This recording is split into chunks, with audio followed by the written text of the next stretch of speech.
Tu aimes les pirates, les quêtes pour sauver la personne qu'on aime, alors 13 de la mer émeraude est fait pour toi. Alors 13, c'est une laveuse de vitres qui va tomber amoureuse du coup de Charlie, le fils du duc de l'île sur laquelle elle vit. Cependant, un jour, Charlie va être porté disparu et elle va du coup prendre la mer pour aller le chercher. Sauf que la mer sur sa planète, ce n'est pas du tout une mer faite d'eau comme chez nous. Non, c'est composé de spores. Et des spores qui sont particulièrement dangereux en contact avec l'eau ou la transpiration. Tout simplement parce qu'en fait, ils vont se mettre à pousser. Et ils détruisent les bateaux.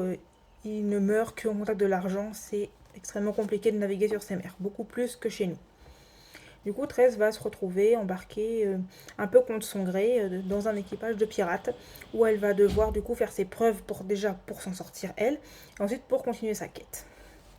Donc du coup, c'est tout le livre suit du coup la quête de 13 pour aller sauver Charlie et également en fait sa vie auprès des pirates, tout ça.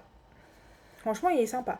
Alors après, c'est un pavé de près de 700 pages en format poche, mais qui est quand même facile à lire. Et puis la plume de l'auteur est vraiment super sympa à suivre.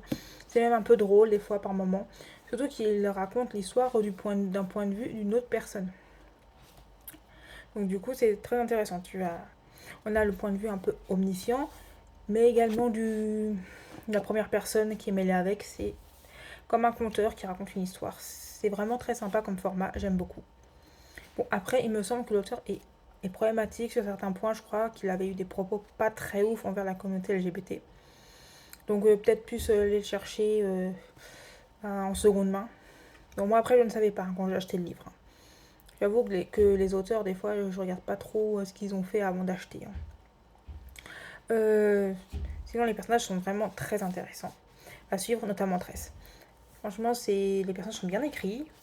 Et d'ailleurs, ça fait que j'ai eu beaucoup de mal d'ailleurs à lâcher le livre ou à vouloir le terminer, non pas à cause du récit, mais parce que je voulais pas quitter les personnages.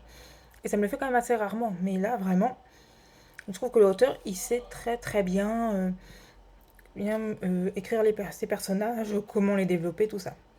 Alors, franchement, je ne serais pas contre de lire un autre livre de lui, notamment que ça s'intègre apparemment dans son univers du Cosmère. Bon, je connais pas du tout, hein, mais ça a l'air vraiment pas mal. C'est apparemment l'un de ses 4 romans secrets, du coup.